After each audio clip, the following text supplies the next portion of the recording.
Single parenting isn't easy. We understand. Most parents don't plan to go it alone, but you can still make the most of this journey for your children and yourself. In fact, if you and your family are on that journey, this podcast is for you. Welcome to the Single Parent Advocate community and to our podcast. And here are your hosts, single parent founder Stacy Poitras, and broadcast journalist, single dad and friend, Daryl Moody. Hello to you wherever you are. Thank you for joining us once again for the Single Parent Advocate podcast. I am your host, Daryl Moody. I am once again in my home studios in Orlando, Florida. Stacy, the Single Parent Advocate, Stacy Poitras. She is in the SPA studios there in Dallas. A special thank you to the folks at VentureX Louisville, the realm at Castle Hills. Fine studio facilities over there in the greater Dallas area. Stacy, how are you today? Hi, Daryl. Hey, everybody. I'm doing good. I'm just super excited to be here and to see you and talk about all of our new topics and tell you guys about Mother's Day. Awesome. That was our last episode, was kind of the lead up to Mother's Day, a pretty big day for Single Parent Advocate. Tell me about your event. What'd you guys do? So we had, as you guys might remember, we had Toy Penny and her book and a gathering with moms and kids. We went ahead and met at a church in the northern part of the Dallas County, almost to Denton County. It was called Bentry Bible. And we had finger sandwiches and tea and music and lots of girly stuff on the mom's side of the event, and on the kids' side, it was a party. We had a DJ and contests and crafts, and they made flower arrangements and tiaras for their moms, and we had gifts that we passed out for the kids as well as for the moms, and we just really celebrated each other. It was really awesome. It was really exciting. Dr. Deborah Purge even spoke for a while about self-care, as did Toy Penny with her book that we profiled, Love Them, Love Yourself More. And so it was really cool. I had a great time and was so grateful for everybody who came out and celebrated with us. How many total families did you have participate in the event? We had 75 register and 135 kids of all ages. It was absolutely fun. We had even toward the end of the event, we even passed out food. So everybody took home some fridge food and some pantry food. That's awesome. Turn it into a food distribution event as well. Absolutely. Equip, empower, encourage, Daryl.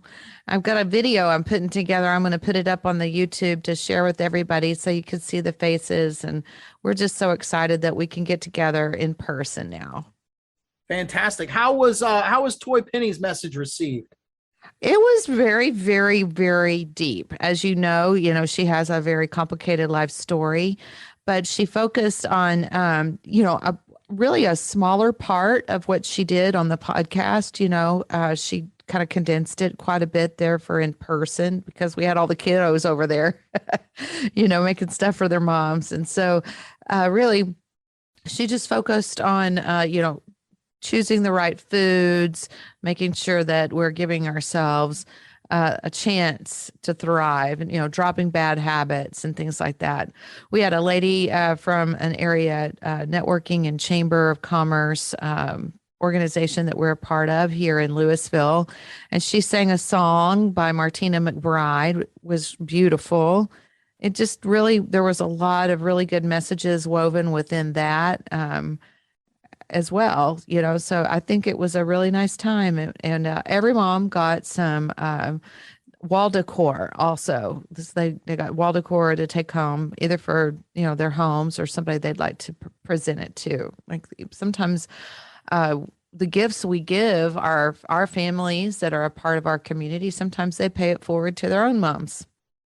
Now, whenever you have one of these large scale events, and Mother's Day is a major event for you guys, there's always lessons learned, and there's always, things that you're going to carry on to next year, things that maybe you won't.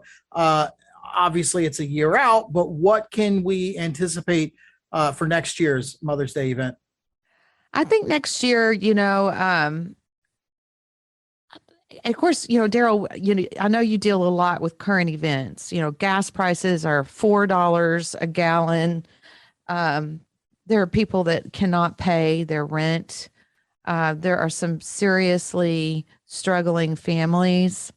And so I think next year I would like to add an element, each one reach one. So if you're a single mom that can come to the event and interact with your children and everything, I would love you to be able to work with us to adopt a family who maybe, they had registered, but they couldn't make it because their car broke down or a child got sick or something like that. So I want to be weaving that into our events because a lot of times we have so many people register and say they want to come and then life just happens, right? Life comes unwound and we end up facing a crisis of the day and we miss the medicine that we were really needing for ourselves, So I think as a community organization, I'd love to empower families to pay it forward to others who live close to them and could not make the drive or had something happen. Create a buddy system, Daryl. Well, and to your point about, turning it into kind of an outreach event to help folks who are struggling, obviously you've got the food pantry involved, you've got the food distribution aspect of it. Maybe we can do some extra fundraising, and maybe next year, we can give the moms gift cards or something like that, something to ease the financial burden that we're all facing. Absolutely. And we handed out gift cards. Quick Car in Louisville handed out $100 gift cards. And so we gave out six or seven of those. So we made sure that we had all of those. And then we had some restaurant gift cards and things. So it was really fun. We had, who drove the furthest, who has the most kids, all of those different things. It was precious time. We really did get to have some quality time together. Mother's Day, I always look forward to it because quality is quality time, looking inside ourselves, but also just being a tribe together, being a community and building each other up. It's really neat. We did family portraits. So everybody that brought their kids got a complimentary family portrait. And, it was cool. It was very cool. Like I said, I'll put some video notes up on YouTube for everybody. I'm working with a new video editor who's volunteering his talents. And so we're about halfway through that process. And so we'll be having the golf video be posted from our fundraiser in March and Mother's Day really soon. And can folks find those links when they're up at singleparentadvocate.org? Yep. They'll be on singleparentadvocate.org, the video page, both of them, because what happens is we upload them to YouTube and then the YouTube feed goes to the video page. So you should be able to scroll at singleparentadvocate.org and then go to the video page and you'll see everything. And then you listen on the podcast page to listen to all of our podcasts. And if you're not following Single Parent Advocate on Facebook, Twitter, Instagram, the various social media channels, you should be, because all of this content is shared there as well. And, obviously you want to see it in all the places that you can. So definitely want to encourage you folks to do that. Okay, so Mother's Day is out of the way, smashing success like every event. Let's talk about Father's Day, which is coming up in June. Yeah. So usually, traditionally, we'll have a Father's Day field trip, whether it's a picnic or something like that, where all of us can get together and go celebrate the dads and their families. This year, we're going to be headed up to Frisco Rough Riders baseball game. It'll be in June. We've got invitations scheduled to go out. This event is, just for fun. It'll involve volunteers and our whole community, our families as well. And so what we'll be doing is we'll be looking for someone to sponsor each of our dad's families to go out there in honor of Father's Day. And then if you're a single mom, and your kids are away, well, it's time to just come out and play. And we'll go out and they have food and lots of fun. It's a real great family friendly place, and it's very affordable. Usually it's, $15, $20 to go out and watch the game. And so we're going to put on our green and purple and have a great time out there. I love minor league baseball. I mean, when in terms of family entertainment and value, a day you cannot go wrong spending a day or a night at the ballpark. So you said it's the Rough Riders. Frisco Rough Riders. Yep. Now, are they single A, double A, or triple A, or do you know? They're AAA, I believe, and they're a farm team for the Texas Rangers. Very cool. So it's pretty cool. They're an awesome organization, and I just can't wait. I love going to the ball game. I remember, I lost my dad, as you know, Daryl, and it was a very, very, very emotional experience for me. I lost him in 2018, and there were so many memories, like I was, daddy's girl. And so, he would take me to the baseball game, or he'd take me to the horse races, or all these different places. And I just treasure those memories, and so baseball has always been part of one of my big memories with my dad. And so love you, Dad. And so it'll be nice, to have a place to go and to be with our community on Father's Day. Sometimes I think, we want to go see our dads, and we want to be with them and honor them, and, grill out and have a good time. But there's a lot of different elements that go into Father's Day, and really, frankly, Mother's Day as well. A lot of times we've lost someone, or they're sick, or, there might be situations that keep us separate, like long distances and things like that. So we're just excited to get together. So no matter how Father's Day shapes up for any of us, we'll all be together and have a good time. Fantastic. And then once you clear Father's Day, you've got back to school bearing down on you. That's when, August?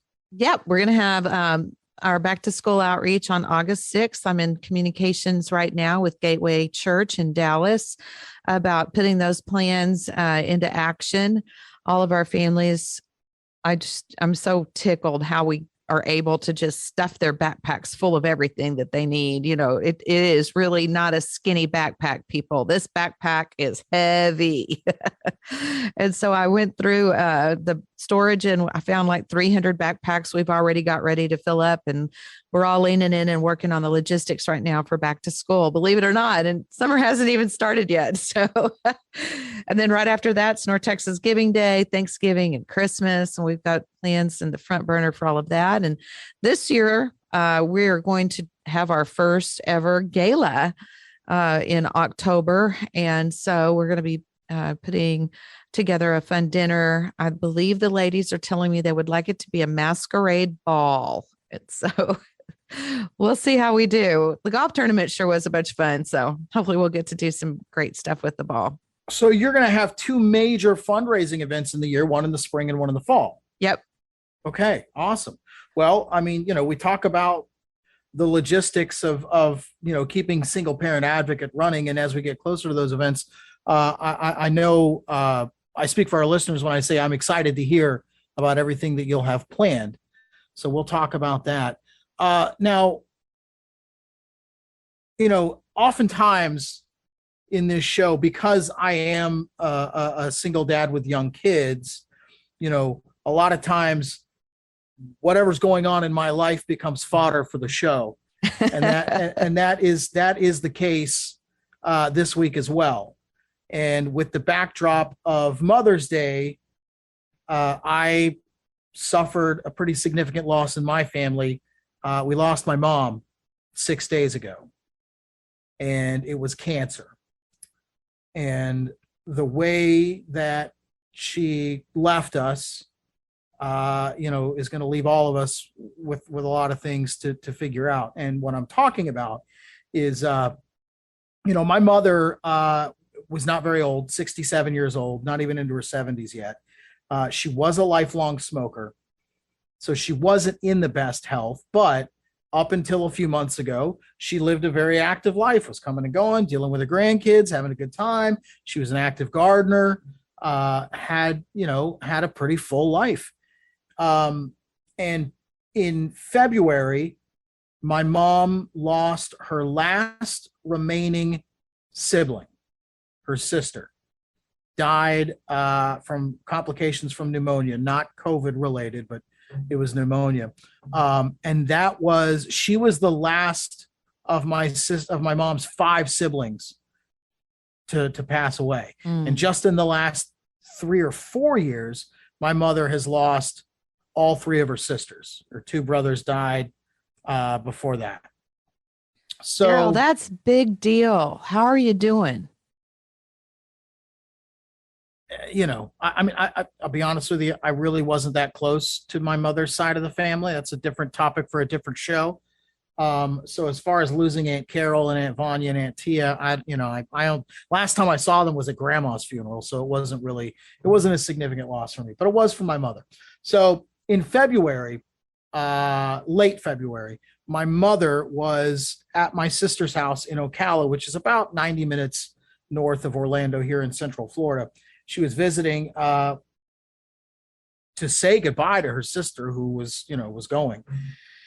And to make a long story short, my mom suffered a fall at my sister's house, tripped over the stoop trying to get in the house and fell and was hurt. Spent another week at my sister's house. Eventually made it back down here to Orlando. But over a period of 8 weeks, she just kept complaining about this excruciating pain. So my sister and I, over this period of time, we're begging her to go to the hospital. I mean, if you're telling me that you are bedridden, experiencing the most excruciating pain of your life, and you've delivered 3 children, it's got to be bad, whatever it is. So we couldn't get my mom to go to the hospital. So my sister, over those 8 weeks, is growing in concern, and we decide that I'm going to go make an unannounced surprise visit just to see how my mom is doing. And I checked on her, and she was out on her back patio smoking, but she wasn't physically able to get up to unlock the door to the patio so that I could sit with her and visit with her. So I had to wait about 15 or 20 minutes for her live-in boyfriend to return, who let me in, and I sat down with her. And I got to be honest with you, Stacy, she seemed to be in fairly high spirits. And so my mom's story was, well, I just changed my insurance from an HMO to a PPO or vice versa. I have an appointment on May 5th to go see my new primary care physician. I'm trying to follow the rules here. I'm going to wait until my doctor's appointment. And I'm like, well, Mom, there's a good chance that you can get to this doctor's office and he's going to tell you to go to the hospital. So why not do it now? You know what I mean? Right. So long story short, my mom saw the logic in that. And the next day she went to the hospital. Of course, they admitted her, started running all kinds of tests. And lo and behold, Mom has stage 4 lung cancer. And it has spread from her lungs. And apparently there is a mass in her pelvis that has caused a break in the hip. So the ball and the socket of the hip are broken. On top of that, the poor thing, she's got blood clots in her lung, in one of her lungs, and pneumonia. So she's in the hospital with a litany of issues, So as we're running these tests, and she claims she had no idea she had cancer, didn't know she had cancer. None of us knew she had cancer. The cancer diagnosis was a complete and utter shock because none of us knew she had cancer. So, and how many years had she smoked, Daryl? Her pretty much from 12 or 13 till 67. So, a long time. And of course, I'm sure she's had multiple physicians tell her that, you need to quit smoking and you need to make some health changes and you need to, get a hold of this thing. So as we're running more tests and we're figuring out everything that is wrong with Mom, they decide, well, we need to move you to the hospital downtown. So they move her to the big hospital downtown. That was on Sunday, on Mother's Day. So, the days leading up to that, I'm talking to doctors and I'm getting a better idea of what's going on. Now, I've got 2 little kids, 6 and 8 years old. They love Nana to death. And so now I've got to explain to my kids why Nana's in the hospital and what's wrong with her. And we talk about this all the time. I am probably honest with my kids to a fault. I don't hide things from them. I don't lie to them. I tell them what's going on. Nana is very sick and she's probably at the end of her life. So I've got my kids that weekend. I pick them up from school Friday. We go to visit Nana. And God bless her, my little 6-year-old, she wrote Nana a poem. Oh. And actually like had the wherewithal and the emotional control to read this to Nana in the hospital bed. Meanwhile, my 8-year-old is running out of the room frantically crying and scared because this is an emotionally traumatic thing for a child. Absolutely. Now, at 6 years old, Claire probably doesn't fully grasp what's going on, but she's dealt with death. We had a sweet little old lady that lived next door to us and died of COVID last year. Just in October, we had to put my 15-year-old dachshund to sleep. So she understands what death is. They're here, now they're gone, they're in heaven. So it's not like it was a complete mystery to her. So I'm really proud of her for being able to maintain her composure in that moment where the rest of us were all a mess. So as a parent, trying to be real with my kids, I did the best I could to set them up for what was going to happen. And I told my 8-year-old, I said, grandparents get old and die. One day I'm going to die. You're going to die. We're all going to die. It's a part of life. Now, as a family, I'm way too honest. I'm just listening to that and thinking about everybody who's tuning in. But it's the truth, Stacey. It is. That's the only thing you can count on is death and taxes. Right. However, there's just anyway. I had to giggle. Sorry. No, I'm not so worried about it because I know where I'm going when it's all over. And from what I've seen and heard, what I've heard, it sounds like a pretty cool place. It is. So I'm trying to prepare the kids emotionally for what's coming. And they end up moving her to the downtown hospital. And it's Mother's Day. So I've already taken the kids back to their mom. They're with their mom. They're not with me. I'm they're with their mom and you're with your mom. And I'm with my mom. Yes.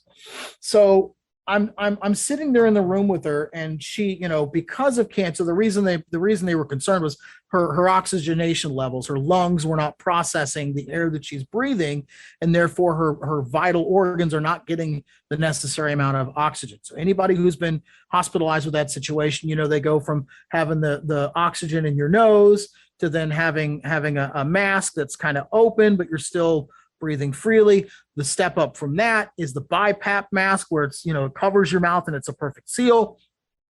And there's a machine that forces air in and pulls it out, forces it in and pulls it out. And the next step up from that is intubation, where you're on a breathing machine. You've got the tubes down your throat. You're not able to do anything on your own because you're hooked up to a breathing machine. We had determined that my mother was not okay with going that far. So we all prepared a modified do not resuscitate order, where we agreed that she would be on a BiPAP mask and machine, but she would not be intubated. And if she did go into cardiac arrest, we're not going to administer CPR, because as the doctor explained, if her lungs aren't providing the heart with enough oxygen, if the heart stops, there's no sense in restarting it because it's still not going to be able to get enough oxygen. So we made those end of life decisions while mom was I keep thinking 12 reasons why you need to quit smoking today. Oh, if anybody's listening and you're still smoking, I mean, you got your reasons, but you also have people that love you, and you should think about them and quit smoking. That's my PSA for this lesson. So on Sunday, I'm in the room with my mother, and she is trying to sit upright, and the folks brought food from the cafeteria. I'm going to try and feed mom. She hasn't eaten since she's been in the hospital. I'm going to try and get her to eat here. And she's trying to sit upright. And I know she's got a broken hip, and she's struggling to sit upright. So I try to help her, and I don't want to hurt her. So I don't really know what I'm doing. So I go grab a nurse and I go, hey, my mom's trying to sit up. I'm trying to feed her. I don't want to hurt her. I need another set of hands. Can you help me? Well, the next thing I know, Stacey, there are 9 people in the room attending to her. And one of them comes out and tells me, we're going to move her to the ICU. We're going to put her on a BiPAP machine because her oxygen levels are just, dangerously low. We'll lose her in a matter of hours if we don't get her on a machine. And they only do that in the ICU. So we move her to the ICU. At this point, the oncologist, because when you're in the hospital, you have to, if you're one of the family members and you are a decision maker, that sort of thing, like you have to camp out at the hospital because you can only talk to those doctors when they make their rounds. I mean, you can request to have them call you. They may call you. They probably won't. So you have to be there when the doctors are there. So the oncologist, speaks more frankly with me about what she's up against and what's going on. And, before we can even treat the cancer, we've got to get her off the blood thinners so we can operate on the broken hip.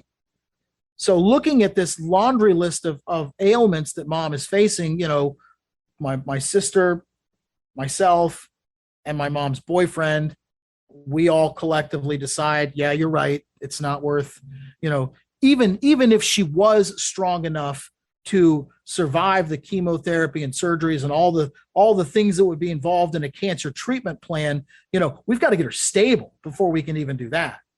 So there's, it was abundantly clear that these were mom's final days, and we need to start talking about hospice.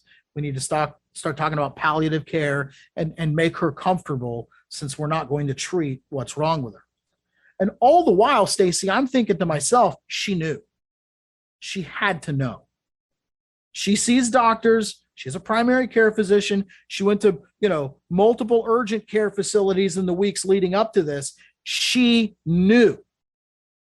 And I wouldn't get my answer, Stacy, for 3 more days. But I eventually did.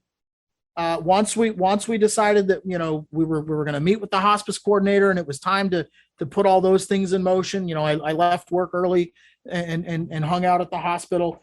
And, now you realize that the clock is ticking, and it's time for you to start saying the things to mom that you need to say.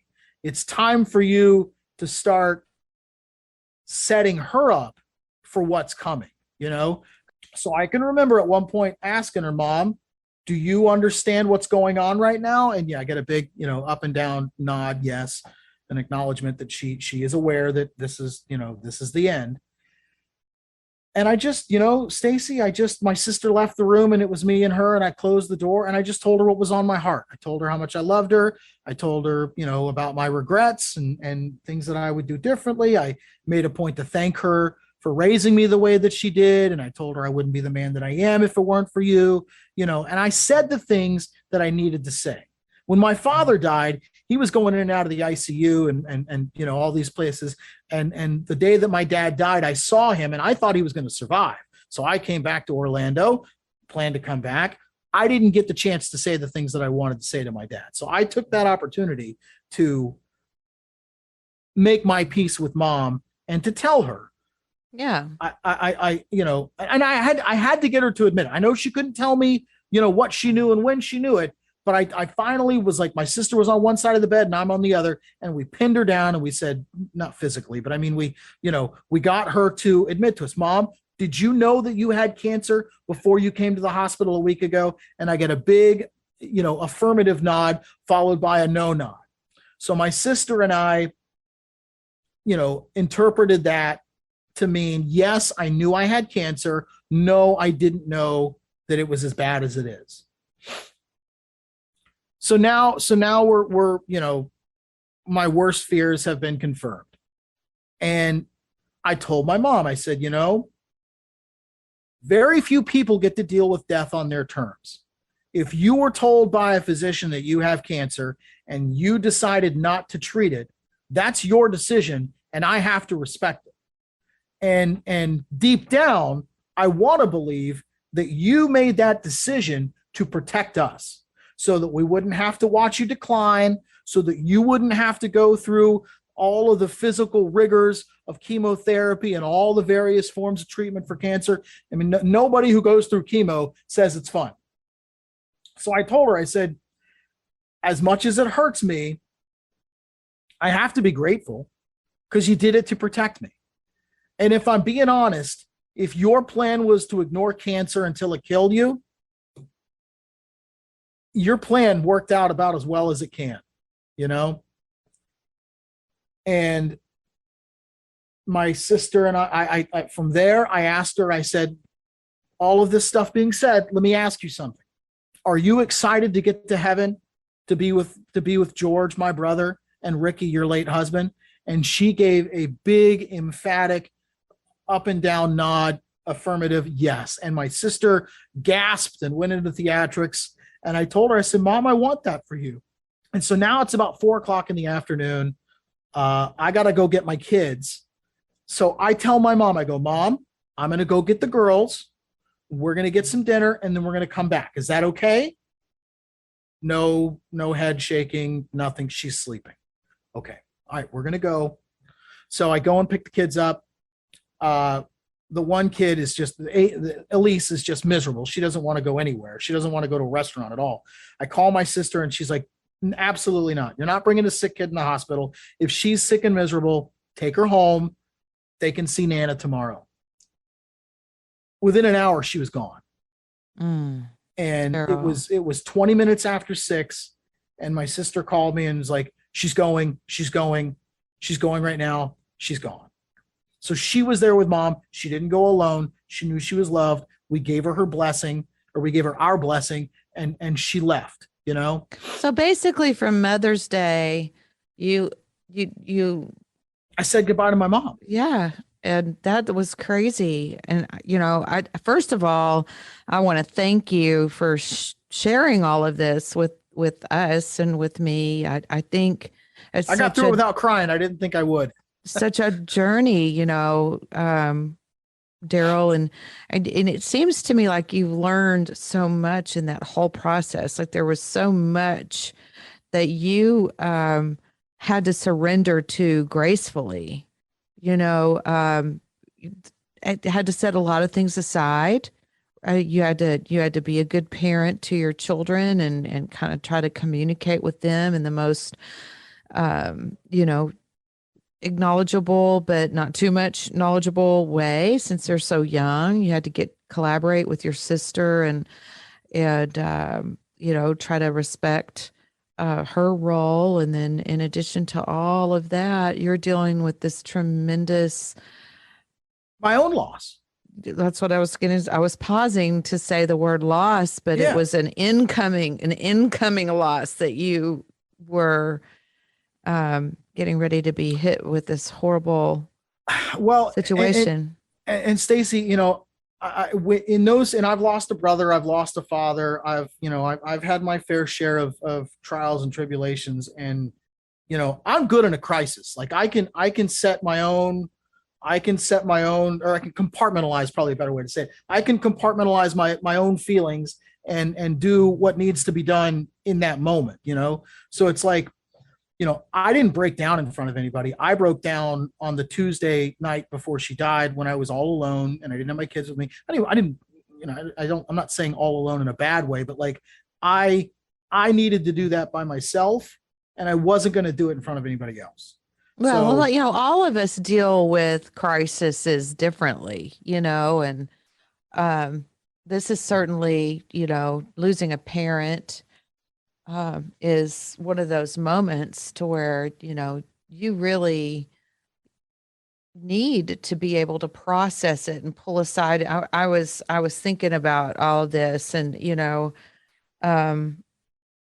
lot of times, sometimes we have to prioritize the decompressing part of like, wait a minute, the only thing I can control right now is my tone of voice or my breathing rate. I can only control my reactions, my expressions, like anything outside of myself. I don't have the capacity to manage that. And that's really when we're needing to pull aside. And that's part of dealing with the crisis, is pulling aside and putting the oxygen mask on yourself. We say it all the time, put the oxygen mask on yourself, so you can, not only help others, but just be with others sometimes and be considerate of others and be respectful of others. We have to be sure that we're taking care of our own hearts, and especially this place, I would think. It's funny you should say that. Remember, I mentioned that Elise was sick. Yeah. And I told Elise that, when these kinds of situations impact families, you're strong for each other. I'm strong for you. You're strong for me. We're strong for each other. We'll get through whatever this situation is. We'll get to the other side, and then we'll deal with it. So Elise was home sick. We lost mom Wednesday night. Thursday morning, Elise is feeling better, but between you and me, I'd rather keep her. You know what I mean? Like, I needed her more than she needed to be at school that day. So the two of us, after we took my youngest daughter to school and dropped her off, Elise and I, we went out to breakfast. We went to a diner and had pancakes and had a great breakfast. And then as we were leaving, I was like, let's go get pedicures. So Elise and I went to our favorite nail salon by the house, and we got pedicures. And after our pedicures, we went and did some shopping. And we walked around an art store, and she got a piece of artwork and I got a piece of artwork. And then we went to not Bed Bath, but Bath and Body Works. The other really expensive that was product some store. good shopping therapy there, Daryl. And I took the opportunity to explain to Elise what retail therapy is and how it helps. You know what I mean? So that, for that Thursday, I mean, I leaned on my 8-year-old, and I'm not kidding. She took excellent care of me. I mean, she and she's a good companion. Well, even after she went back to her mom's house, for the weekend, she has called me every morning on the way to, before I go to work and before she goes to school, and she calls me at least twice at night. And just, Dad, I'm just checking on you. Are you okay? How are you doing?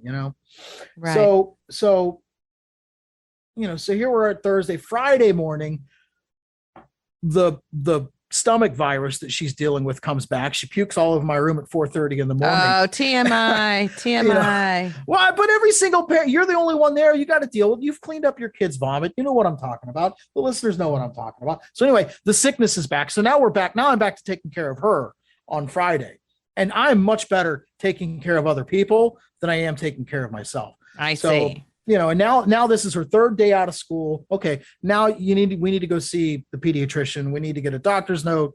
We need to figure out what's going on. Just a virus. She's fine. She has since bounced back. Ironically, on that Sunday of that weekend, which would just be now 3 days ago, mom gets it. Her mom gets it, and the little one get it. So now they're both sick and miserable. So I, called my ex-wife and I go, well, how about I take Elise off your hands? Because, nobody wants to be sick around a kid bouncing off the walls, that has cabin fever. So I'm like, I'll take Elise, you and Claire, kind of ride it out, whatever you need, I'll get you. And we had another daddy-daughter day, and we went shopping again. She needed some clothes. So we, took that opportunity to go do some shopping where you can, get a big pile of clothes and go into the fitting room and figure out what fits and what doesn't. So we took advantage of that. We went out for lunch. She and I had sushi, which we've been talking about for weeks. And, and I got another daddy-daughter day out of it. But I mean, the point I'm trying to make is that, in that moment when I was going through what I was going through, my kids took care of me, Well, they had a good example about that, didn't they? When you were there for them, right? Well, I mean, I would like to think that is evidence that I'm raising good kids, or that I'm doing something right. You know what I mean? Because, kids by nature are selfish, and they're kind of wrapped up about. I know a bunch of kids that would tell you to speak for yourself. They have good hearts, and they want to help, and they want to do good and be successful. But I think most kids are concerned about what's in their, what's immediately in front of them. But I was really just, I mean, I have been singing my daughter's praises. Oh, that is such a wonderful, like, silver lining, that you went through all of this, and you're in the middle of trying to deflate and decompress. And, when I've lost my mom and my dad, and, my mom, she had brain cancer, and, I was the one in the room with her for that, when the decision had been made. And, there was this sort of when a bomb goes off and there's like still the dust in the air, and she had gone, and all of the arrangements had happened, and we paid our respects, and had her services, and after it was over, it was still this numbness. It's like you're almost in a different state, or I was anyway. I'll speak for myself. And so I had to really kind of dig into that, and it was kind of an emotional hangover, is what it is. And It kind of is. You have to be able to name it and claim it, right? This is what I'm going through. I've gone I'm in grief, and grief has all of these stages, and you don't ever know which stage is going to hit you first, right? Whether it's the death of a spouse or a parent, or and you were just on the heels of a job change, and life, in the world, and in our families, in our homes, and also out for our kids too. We're all bobbing and weaving, and trying to not get hit by all of these crises, big and small, that are going on. And the fact that you were able to compose yourself and pull aside and deal with your own emotions, I feel like what happened was it turned around, and it's almost like your children saw it and did the same thing in a different way, versus trying to push yourself to react or say or do something that maybe you were too tired or too much in shock, or too, like, you couldn't find the words, so you didn't use very many words. You just were direct. Well, I have cried in front of my kids before, going through the divorce and that sort of thing. So crying in front of my kids wasn't anything new, but where they hadn't seen me break down leading up to the death of my mother, I woke up that Thursday, and it just, it hit me like a ton of bricks, and I was emotional. And the way I explained it to my kids was, I said, I'm not crying about Nana dying, because, I can reconcile that Nana is dead. And knowing what she was up against, knowing what she was struggling with, knowing that for the 8 weeks leading up to her death, she was in excruciating pain because that cancer was eating her body from the inside out. I'm at peace with that. What I am mourning now, and what I'm sad about, is my relationship with my mother. And there was a lot of stuff that was unresolved, and we can talk about that in another episode. But for me, what I was grieving in that moment wasn't my mother's passing. It was all the emotional baggage that I've been left with, and the fact that there are things that, and for the most part, I said what I needed to say, but there's a lot of other things that I wanted to get to that I just didn't get to. Well, sometimes we have to focus on what matters right now, Oh, you're right. and all of those other things, they don't take priority in those moments. I was reading this article about that, and you are a leader, you're a father, you were her one of her point persons there in the hospital. You were in a position of leading, and you made the right decision to set the junk aside. And boy, wouldn't it be neat if we didn't have to wait until we got to a crisis like that to set the junk aside, and just, move on. I know relationships and managing relationships and boundaries and all of those different things are important topics. But in an ideal world, it would be neat if inside our hearts and inside the way that we relate to each other, we could all just set the junk aside and pay attention to what really matters.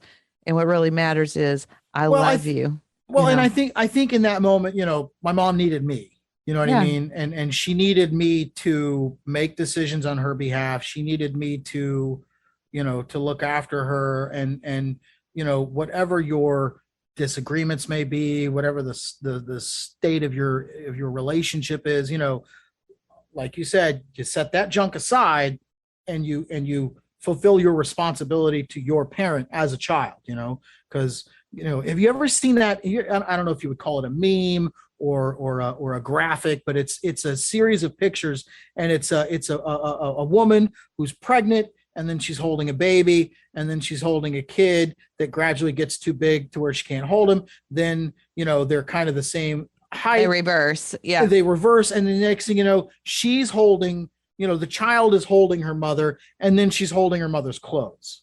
Right. And it's kind of the circle of life. You know what I mean? Right. You don't realize what that feels like or how that goes until you have to do it. Until you're there.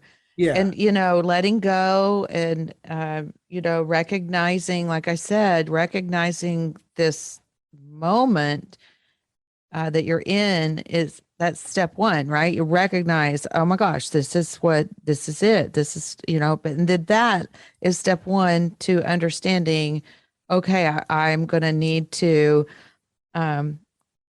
get out of, faith or not faith or fear. How when we get in an emergency, we have fight or flight. Yeah. And then I have a new one I've heard, fight, flight, or fawn. And fawning means people pleasing. So, but if you can recognize that you just said it so well, you're in the circle of life. This hurts. I need to set aside the junk. And that recognition or that naming that you did of that moment in time allowed you to conquer it, to navigate it better. They say name it and tame it, right? When you're in emergency mode and you're feeling fight or flight, your brain's really not on all cylinders. And you really did a great job of that. And you taught your kids to do that too. And that's in the face of losing your mom. And that was, applause. And I'm so sorry. Well, that was hard. I'm not doing it because I want to look good. I'm not, you know what I mean? I know. In those moments you do it because, it's, what is it? Do the right thing first or do the right thing next, or how does that go? Do the next thing right or the right thing next. And it doesn't have to be a big thing. It could just be, okay, I'm going to wash my hands. And for me, it was like, I need to be strong for mom, first of all. Then I need to be strong for my sister. Then I need to be strong for my kids, and there are some important decisions that need to be made. And I cannot allow, emotion to cloud my judgment, Yeah, you had to stay centered. And it was, and I'm not on the other side of it. I'm not done grieving. I would venture to guess I have a lot of therapy ahead of me where I'll be talking about my mother again. But, I am proud of myself in that I feel like I did give my kids a good example of how to handle that sort of situation, And well, there so was much, this one thing that I just really, take away from your experience is how contagious your behavior was and how you stayed composed, you stayed respectful. You treasured your mom. I know that, men and women oftentimes process grief very different, right? But you were still, thoughtful and tender, and you are no doubt going to be dealing with the loss that you just had. You're in your family, but you did try to reach in and have a tender moment amid this very fast breaking emergency that you didn't know about until you got in the middle of it. And I know it probably, maybe you're still a little numb, but I think that, your mom would say, thank you for doing that, for being a big person, her big little person, because you'll always be her son. You'll always, be her boy. I was her baby boy. She was unapologetic about it, and I had no problem with it. You're the only woman who can call me baby boy. But yeah, but no, you made the point that this tragedy comes on the heels of a major career change. I mean, losing a career that I had invested 15 years of my life in, going 6 months without knowing what I was going to do next. And here I am starting a new job in March, and all through that process, the 6 months of looking for a job and all that, I just kept telling my kids, life is going to give you circumstances that are difficult. Life is going to give you adversity. It's the way you handle that adversity that will determine the path of your life moving forward. And people that deal with adversity in a healthy way and in a good way that doesn't really alter their trajectory too much. People that don't deal with adversity in the right way, and you go on a bender, or you do something stupid, or you don't deal with it emotionally, you don't stay positive, you don't do the right things, whatever you do to not handle that adversity correctly, it's going to adversely affect your life. Well, you use an actual different part of your brain. When you're in fight or flight, you're thinking fast. You're thinking not with your mind. You're thinking with your instincts, And when you are actually thinking creatively, it's a completely different part of your brain. When you're thinking resourcefully, if you're doing, how sometimes you can just drive and it's a routine and it's your same routine. Memory. Yeah. That's even a different part of your brain. So, moving from survival instincts to creative thinking, sometimes it's just, what routine can you keep to help you make that transition to go from utterly in survival mode to I need to be resourceful and I need to think through some things and apply myself. And I feel like,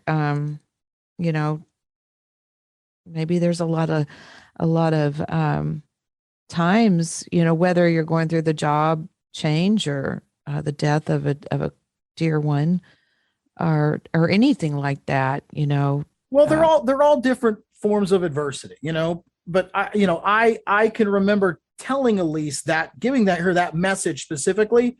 And there was a time where just she and I were going out to dinner. It was one of those one-on-one weekends where we split the kids up.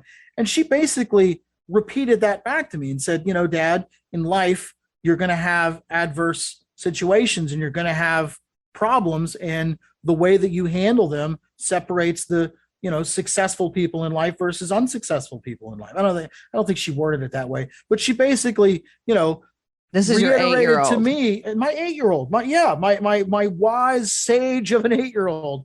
Look out, Yoda. Well, it just, for me, it's for somebody who worries constantly that my divorce is going to screw my kids up, every now and then I have these examples of, wow, I really am raising good kids, and their heads are screwed on right. Sometimes the seeds we sow grow, right? And that's awesome. Well, Stacy, I cannot say enough how proud I am of the care that my 8-year-old has given me. And just this afternoon on the way driving home from work, she called me to check on me. Oh, that's great.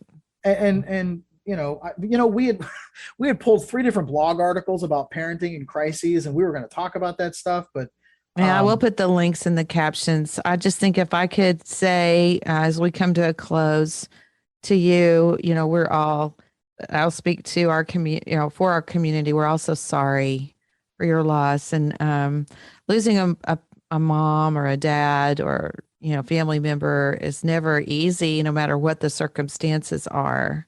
And we all hope you heal, and we hope that you will always know that you'll always be your mom's angel. Well, and now she'll be yours. I was just going to say, now I feel like she's been up there a week, so maybe she's gotten her first assignment. Maybe she hasn't yet. I don't know, but I know she will be busy. You hang in there until next time, okay?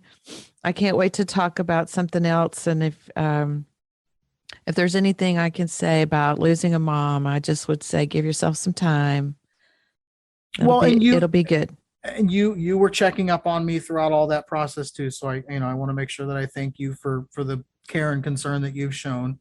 And as in those moments, it really does mean a lot when somebody checks in and says, "Hey, Are you doing okay? How's mom? You know what I mean? Right. So, It's not over after it's over. There's that yeah. whole, part about decompressing that we all need to go through. And remember, grief is a process Oh and yeah. it's different for everyone.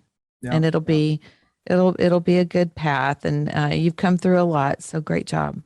Well, I don't know. I don't know that we, were able to share any great life advice for you listeners. We didn't have a guest this week, but as I said, it seems like an awful lot. This show has kind of become my de facto therapy outside of paying the copay. So thank you folks for allowing me to share my experience of losing my mom around Mother's Day. And I don't know that you necessarily can learn anything from my experience, but I hope knowing that we all go through it, maybe that's a comfort to some of you folks. Okay, everybody, we're going to tell you goodbye for now and wish you all a good week. Listen to this. I think there's a lot of nuggets that came from Daryl's story, and we'll see you next time. All right, folks. Bye-bye.